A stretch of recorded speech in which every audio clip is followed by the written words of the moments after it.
Good afternoon to those in Australia, and I'm presenting this on behalf of Menictas and myself. We are delighted to present you a case study which demonstrates the superiority of panel research in the fast food industry using choice modeling. Today we will cover an introduction, a review of the benefits of online research, a case study, a fast food choice modeling example, looking at sample, experimental design, validity, weighting, analysis, and a decision support system for the client to make strategic decisions. I do not need to tell you that momentum towards online as a research methodology is rapidly increasing, placing increasing demands on quality. Quality standards such as ISO 26362 and QSOP Gold in Australia, which are now in place, and companies are being audited on them.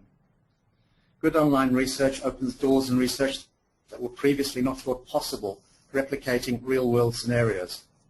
The ability of online research to manage the data collection process, provide visual experimental methods, and approach real-world simulations is unparalleled when compared to existing research methods.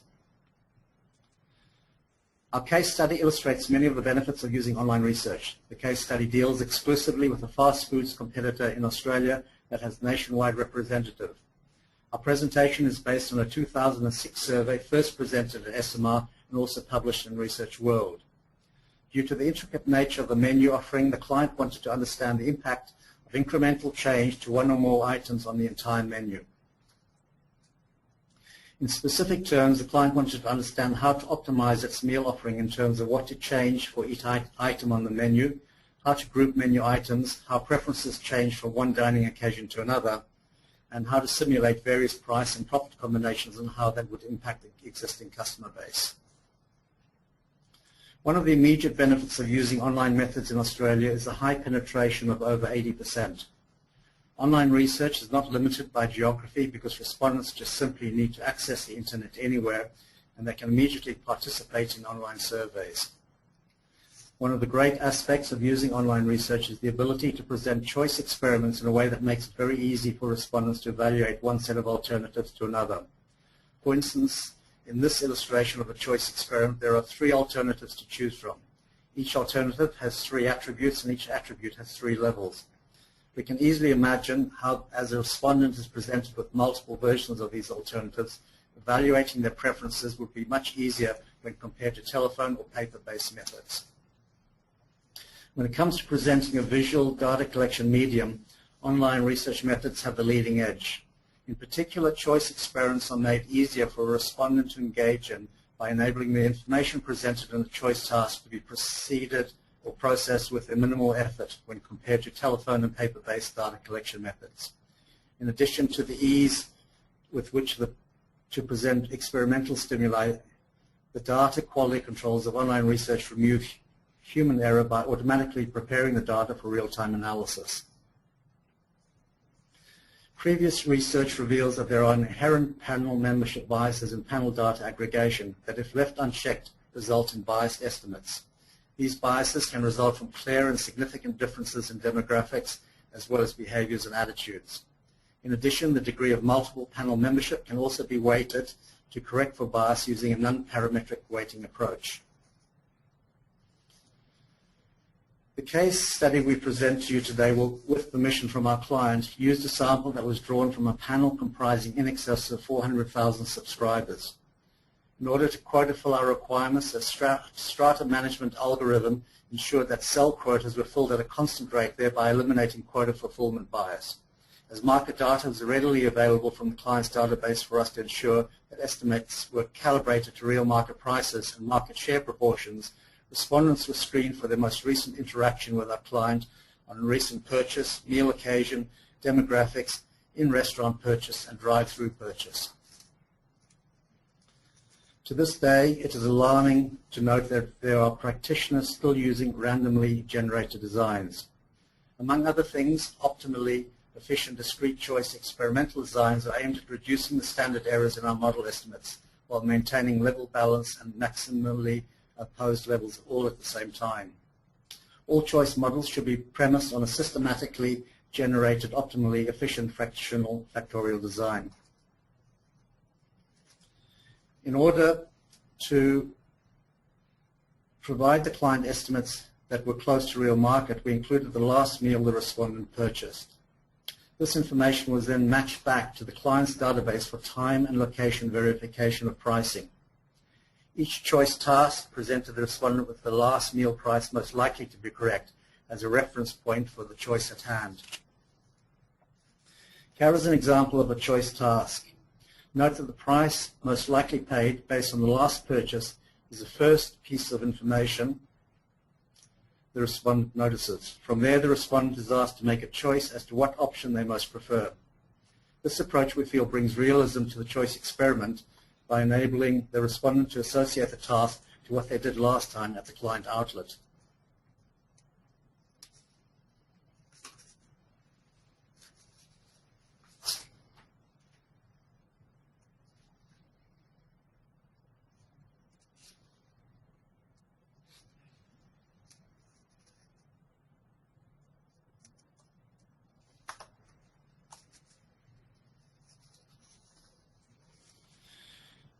As we've already mentioned, by combining survey or stated and market or revealed data, we are able to simulate for realistic market conditions. Market data alone does not allow for understanding the trade-offs respondents make in the real world. Survey or stated preference data alone does not allow for understanding the potential experimental bias affecting the modeled estimates. By combining the two, we are able to calibrate survey data to the real market. Market data equals revealed preference, or RP data. We had 4 sample segments overall, which corresponded to 2 meal occasions by diners that were purchasing single meals versus family meals. These sample categories were converted to a covariate vector representing the 4 cells. This was done to provide the client the impact on revenue and profit by trading segment and meal purchase type. Degree of panel membership, also referred to as panel composition, provides an underlying bias in aggregation. In 2006, we found major differences in demographics, attitudes, and behavior due to panel composition. In order to model all main effects and interactions or interlocking effects, we developed a non-parametric bias removal method which models bias predictors, allowing us to correct for the bias due to panel composition. Here is just one example of removing panel composition bias. Taking ownership of private health insurance, we can see that the population parameter is 51%, bottom right-hand corner. The first row contains unweighted data, and when aggregated, the total population proportion fails to align with the true population parameter. This is also the case for the demographic weighting. When we apply the model weight, we can see that each composition class is adjusted to align the aggregate to the true population parameter. This is another example of predicting smokers by a variety of 9 attitudes and behavior explanatory variables. The figures are the logistic regression estimates for predicting smokers in the population. We use unweighted data, demographically weighted data, and cart modeled weights. We can see that the models are quite different in both fit and directionality of estimates. Beta 1, although insignificant, changes sign. Beta 3 loses significance from left to right, and beta 10 gains magnitude and significance from left to right. In terms of model fit of estimates we've just considered, we note that there are dramatic model fit increases by applying the cart weight. McFadden's rho squared is akin to regression, although scaled down. Log likelihood is the most important measure. Close to 0 is good. AIC and BIC are used when the number of predictors vary, notwithstanding that close to 0 equals good. And if we look at the log likelihood, we see very significant shifts from the unweighted to the demographic weighted to the cart weight model fits. This is something that we at least are very excited about, as we do not usually experience such large drops in log likelihood due to weighting. Let's turn our attention to the results of the case study, the outputs for our client. As we recall, the client was very keen to understand the pricing threshold for meal items on the menu. After having used the workhorse of choice modeling, multinomial logistic regression, we can easily plot the maximum threshold for price. The client can therefore understand the impact of pricing adjustments and how it will impact profit. In order to combine all the outputs into a single user-friendly view regarding revenue and profit impact, we presented the client with a tool whereby each simulated scenario would provide, based on 100,000 customer lots, immediate impact on revenue, meal profit, profit ceiling, and likely customer numbers. This enabled the client to appreciate shifts in business revenue and profit optimization. On this chart, so really just look at the columns at the top and the headers on the left-hand side. To make it easier for the client to use the decision support system interactively, we presented price bars that could be shifted left to right. There were 4 meal bundles that could be adjusted simultaneously, thus allowing the client to model in any meal price direction they chose to. This made it fast and we believe more intuitive for the client to use it in entering the values manually. Earlier, we had indicated that we would retrieve the last meal restaurant visit for each respondent. We presented the client with covariates to this effect. This enabled the client to understand the impact of the visitation frequency, trip versus non-trip, location, gender, and age group. The client was thereby able to gain insights into customer and visitation characteristics and use this information when predicting revenue and profit scenarios. As with nearly all forecasting and marketing, the impact on market share is of primary interest to clients. The decision support system clearly demonstrated the shifts in market share. As the clients built scenario after scenario, they would immediately understand the shifts to market share, the gold bars, to the current market position, the blue horizontal line markers. The client was therefore provided with very clear and proportional information on the impact of price changes to market share where they could vary 1 or more meals simultaneously. The DSS also provided recordable scenario data captures such as what we see here. This is so that the client could have permanent record of the impact of each scenario to later process or share with parts of the organization that would be impacted by price changes, for instance, the marketing or finance departments. And here it is, the DSS that the client was provided with. As we can see, there are a number of sections. We have the price bars on the top left-hand corner.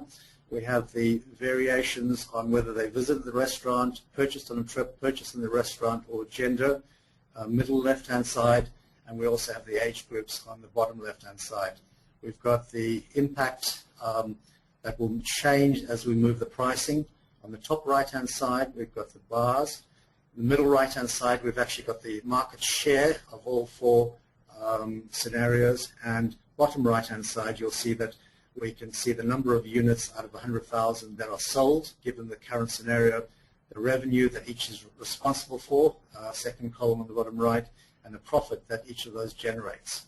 Now, if I were to move the price for Burger Meal 1,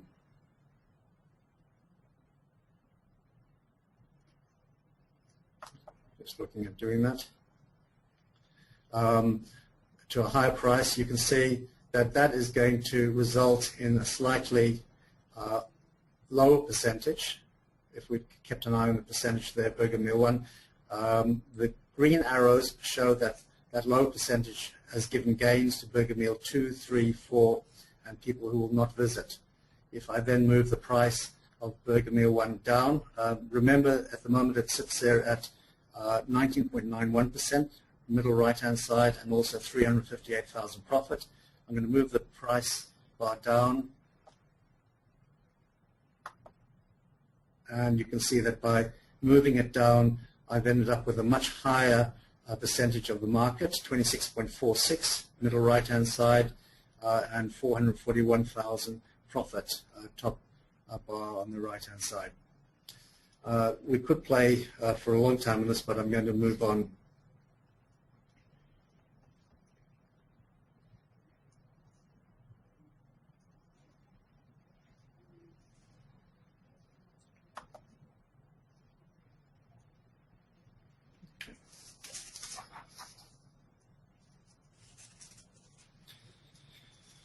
We have to hope that we have demonstrated that online panel research is very flexible. It's perfectly suited to research methods that demand complex requirements. The visual platform of online research allows past behaviors to be easily used as reference points for the respondent. The use of revealed preference data makes choice tasks more realistic for the respondent, thereby allowing real market predictions. When using aggregate online panel data, we must ensure that we remove panel composition bias. We have demonstrated that using aggregate panel data without removing the inherent panel composition bias is dangerous. We've also demonstrated a remedy we believe corrects for this bias. Non-parametric cart weighting models any number of categories in the predictor variable and estimates all main effects and n-way interactions, something that propensity modeling cannot do due to multicollinearity issues when modeling all effects. One of the precautions we took to ensure we optimize the reliability of our choice modeling estimates was to use a Street and Burgess optimally efficient fractional factorial design. Presenting optimal designs usually requires 8, 16 or more repetitions of choice sets per respondent. Online research is an experimental medium which makes it easy for the respondent to process all this information. We've demonstrated that presenting the results of a complex study such as a choice experiment would be quite time-consuming and difficult to understand for the client. We all like looking at photos instead of reading or analyzing data, and to that end we believe that providing the client with an easy-to-understand visual tool enhances client engagement with the research. DSSs do the job of presenting research outputs very effectively, and they can also incorporate complex algorithms to extend simulations to profit and revenue scenario modeling. Having exposed us all to what is a relatively detailed experimental method, we hope to have demonstrated that it would be difficult to replicate this study by using CATI or CAPI. Online research is therefore a leading preference solicitation method for complex and demanding studies, which calls for the respondent to engage in high levels of information processing. Thank you.